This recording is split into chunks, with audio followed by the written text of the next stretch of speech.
नमस्कार दोस्तों, मैं हूं C Harish and welcome back to my channel. आज मैं आपके साथ डिस्कस करने जा रहा हूं रिगार्डिंग इन्फ्लेशन। तो इन्फ्लेशन के ये वीडियो में काफ़ी सारे पॉइंट्स हम डिस्कस करने वाले हैं। उसमें से फर्स्ट पॉइंट है how it happens, then past trend क्या है इन्फ्लेशन का, और करंट में अभी इन्फ्लेशन ग्लोबल इकोनॉमी के हिसाब से कौन सी कंट्री में क्या इन्फ्लेशन रेट चल रहा है वो डिस्कस करेंगे।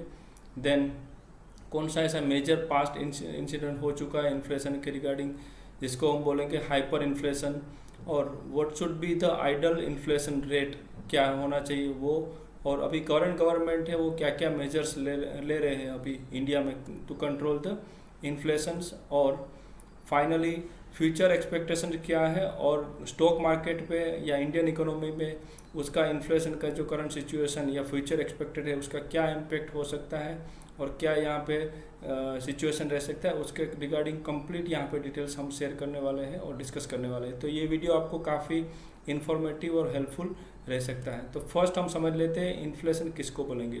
The inflation is the rate of increase in the price over A given period of time. मतलब कि नॉर्मली एक साल में कितना प्राइस इंक्रीज हुआ है जो मेजर करने के लिए इन्फ्लेशन यहाँ पे उसको वो परसेंटेज को हम बोलेंगे इन्फ्लेशन। और इन्फ्लेशन मेजर करने के लिए दो चीज़ कंपेयर किया जाता है, एक तो कंज्यूमर प्राइस इंडेक्स जिसको बोलेंगे सीपीआई, और दूसरा होता है होलसेल प्राइस इंडेक्स जिसको बोलेंगे हम डब्ल्यूपीआई। और इन्फ्लेशन कैसे बनता है उसके 5 रीजन है मेन। तो उसमें से फर्स्ट रीजन है वो बूस्ट इन इकोनॉमी। तो आपने देखा होगा अभी करंटली जो स्टॉक मार्केट की सिचुएशन है वो काफ़ी बूम चल रहा है, और स्टॉक मार्केट आज के डेट में ऑलमोस्ट 61,000 और 63,000 भी जा चुका है। तो ये क्लियरली शो कर रहा है कि यहाँ पे इंडिया में इन्फ्लेशन चल रहा है। देन करेंसी डेप्रिसिएशन, दूसरा जो रीज़न होता है वो करेंसी डेप्रिसिएशन इंडिकेशन। तो वो करेंसी डेप्रिसिएशन भी अगर कंपेयर करें तो 2013 में आईएनआर और यूएसडी का रेट था वो 58.55 था, और अभी रिसेंटली अगर फरवरी का देखें तो वो हो गया है 82.84। तो ये नेचुरली यहाँ पे करेंसी डेप्रिसिएशन भी दिख रहा है। देन थर्ड पॉइंट जो है वो नॉर्मली इन्फ्लेशन के टाइम पे लोगों के पास ज़्यादा पैसा आ जाता है, और ज़्यादा पैसा आने से डिमांड जो है वो हर चीज़ की डिमांड बढ़ने लगती है, और डिमांड बढ़ने से जो मैन्युफैक्चरर्स होते हैं वो उनकी प्राइस इंक्रीज कर देते हैं, और प्राइस इंक्रीज से फिर इन्फ्लेशन यहाँ पे इम्पेक्ट होता है, और इन्फ्लेशन से ओवरऑल प्राइस हर कमोडिटी की प्राइस यहाँ पे बढ़ने लगती है। देन फोर्थ रीजन होता है वो कॉस्ट पुश इन्फ्लेशन बोलते हैं। काफ़ी सारी रॉ मटेरियल्स या काफ़ी सारे चीज़ों का ऐसे प्राइस ही बढ़ा देते हैं और प्राइस ऑटोमेटिकली बढ़ जाता है। स्पेसिफिकली कभी कभी ऐसा होता है कि जैसे कुछ रेन के डिस्टर्बेंस या कोई एनवायरमेंटल प्रॉब्लम के लिए कुछ अगर एग्रीकल्चर प्रोडक्ट्स है या उसका कुछ प्राइस मतलब उसका प्रोडक्शन कम होने से उसकी प्राइस भी बढ़ सकती है, या फिर हाई टैक्स इम्पोज कर दिया कोई पर्टिकुलर रॉ मटेरियल पे या इंपोर्ट पे हाई टैक्स इम्पोज कर दिया अगर गवर्नमेंट ने, तो उसका भी इम्पैक्ट यहाँ पे इन्फ्लेशन में देखने को मिलता है और इन्फ्लेशन फिर बढ़ जाता है। देन फिफ्थ रीज़न जो है इन्फ्लेशन का वो होता है वेज पुश इन्फ्लेशन, जिसको काफ़ी सारे सैलरीज जो एम्प्लॉयज़ है उसका भी अगर सैलरी हाइक होने से उनका परचेसिंग पावर बढ़ता है, और परचेसिंग पावर बढ़ने से डिमांड बढ़ता है, और डिमांड बढ़ने से फिर इन्फ्लेशन और ओवरऑल प्राइस बढ़ता है। और मैं यहाँ पे आपके साथ स्क्रीन पे यहाँ पे पास्ट जो अभी ट्रेंड रहा है वो भी मैं आपको दिखा देता हूँ। तो इंडिया का, यूएसए का, जर्मनी का और जापान का पास्ट में 2017 से लेके 2023 तक का क्या रेट रहा है तो वो भी आप देख सकते हैं। तो इंडिया में क्लियरली दिख रहा है कि 3.3% जो रेट था इन्फ्लेशन वो अभी आज की रेट में जनवरी 23 में 6.5% हो गया है, और यूएसए की अगर बात करें तो वो 2.13% जो था वो काफ़ी हाई हो गया और 6.40%। तो अपने लिए तो ठीक है, अदरवाइज यूएसए के लिए ये और बाकी इकोनॉमी के लिए ये काफ़ी मतलब काफ़ी इम्पोर्टेंट और काफ़ी रिस्की यहाँ पे सिचुएशन अभी बोल सकते हैं। तो ये सिचुएशन यहाँ पे ऑलरेडी ग्लोबली भी ये काफ़ी कंट्रीज यहाँ पे फेस कर रहे हैं। और करंट का अगर इन्फ्लेशन की अगर रेट की बात कर रहे हैं ग्लोबल में तो जिम्बाब्वे में ऑलरेडी 204.6% इन्फ्लेशन अभी चल रहा है। वेनेजुला में 195% इन्फ्लेशन चल रहा है। श्रीलंका में 29.5% चल रहा है, और पाकिस्तान में 20% चल रहा है इन्फ्लेशन का रेट। और यूके में अभी आज के रेट में 9% चल रहा है। तो 9% यूके के लिए, यूके जैसे डेवलप कंट्री के लिए 9% इन्फ्लेशन होना आज के डेट में काफ़ी खतरा और काफ़ी नेगेटिव साइन बोल सकते हैं। और पास्ट में 2008 में मतलब मैं आपके साथ शेयर करूँ तो जिम्बाब्वे में बहुत ही हाई इन्फ्लेशन रेट एक्सपीरियंस करने को मिला था और वो था 50,000%। Yes, it is not a joke, ये 50,000% तक भी यहाँ पे इन्फ्लेशन चला गया था। और अगर हम आइडियल इन्फ्लेशन रेट की अगर बात करें तो आइडियली डेवलप कंट्रीज़ के लिए यूएसए, जापान, जर्मनी, उसकी अगर बात करें तो उसके इन्फ्लेशन का रेट 1.5% से लेकर 2% होना चाहिए। उसको वही हिसाब से मैनेज करना पड़ेगा। It should not be less than 1.5% और मोर देन 2%। और इंडिया की अगर बात करें तो इंडिया का ideal rate it should be 4.5% to 5% होना चाहिए, जो यहाँ पे ऑलरेडी गवर्नमेंट काफ़ी सारे कंट्रोल्स मेजर्स यहाँ पे ले रहे हैं टू कंट्रोल द इन्फ्लेशंस। और गवर्नमेंट जो है उसमें अगर स्टेप्स की बात करें गवर्नमेंट क्या क्या मेजर्स ले रहे हैं, उसमें फर्स्ट है बाय इंक्रीजिंग और डिक्रीजिंग द इंटरेस्ट रेट। तो आपने देखा होगा कि रेपो रेट जो है अभी करंट रेपो रेट अगर इवन 2022 की बात करें तो आरबीआई ने 5 टाइम्स रेपो रेट को इंक्रीज किया था, फ्रॉम 4% to 6.25% कर दिया था बाय एंड ऑफ 2022।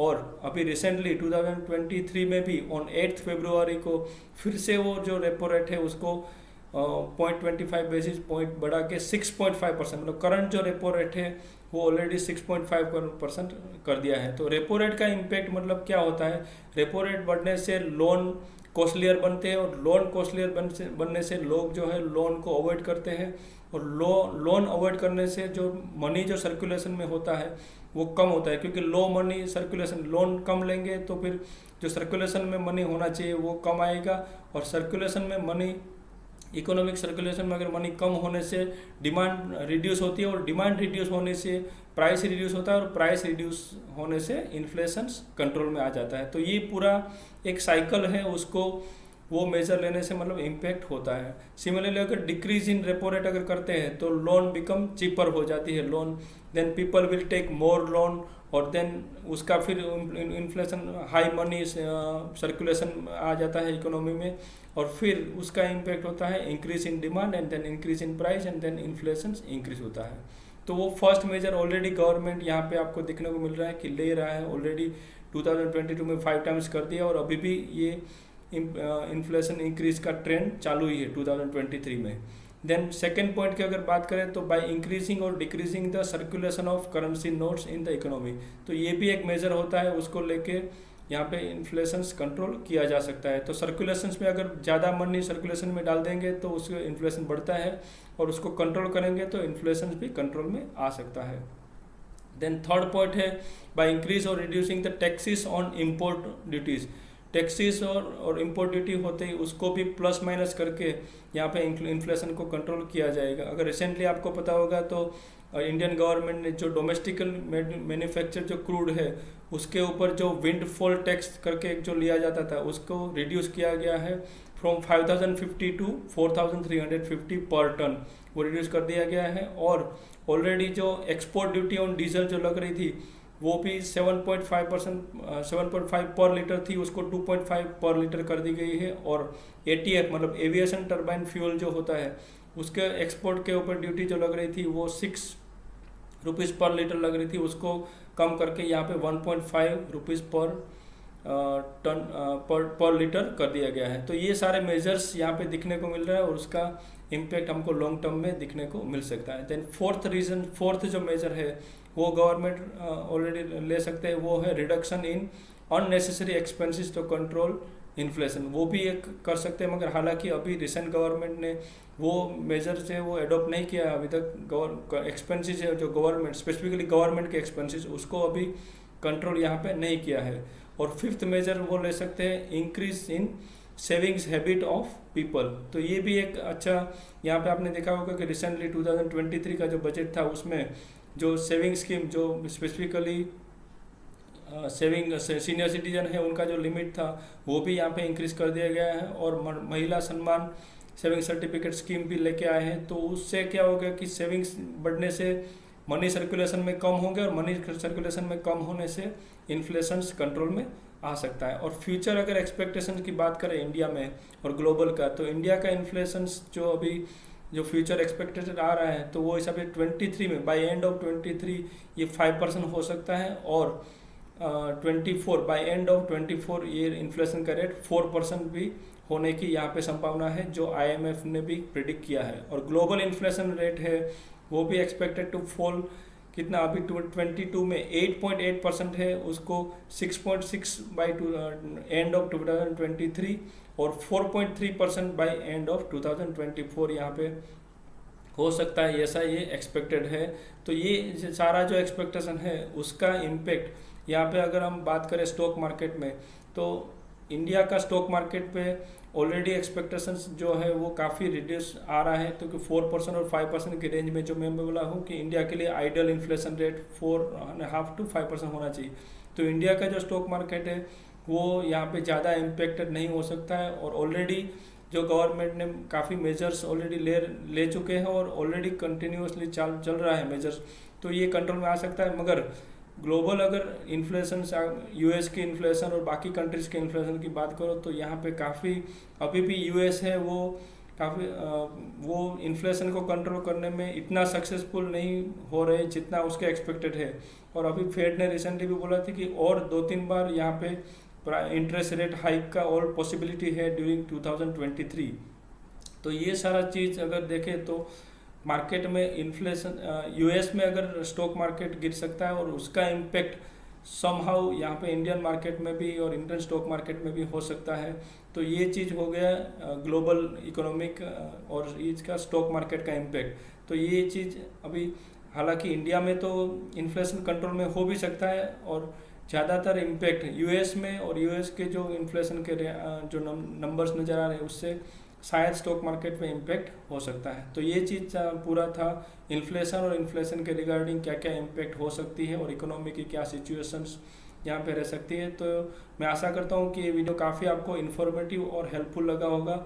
और अगर आपको अगर कुछ कमेंट है या क्वेरी है तो आप कमेंट बॉक्स में ज़रूर कमेंट करके आप शेयर कर सकते हैं। और अगर आप चाहेंगे तो आपको कुछ नए कोई टॉपिक में आप चाहते हैं कि कोई वीडियो में बना के शेयर करूँ, तो वो भी आप कमेंट बॉक्स में ज़रूर बता सकते हैं मुझे, ताकि मैं वो हिसाब से प्रिपेयर कर सकता हूँ। और ये वीडियो अगर अच्छा लगा है तो ये वीडियो को ज़रूर लाइक और शेयर करिएगा, ताकि और भी लोगों को ये कंप्लीट इन्फॉर्मेशन यहाँ पे मिल जाए। Thank you.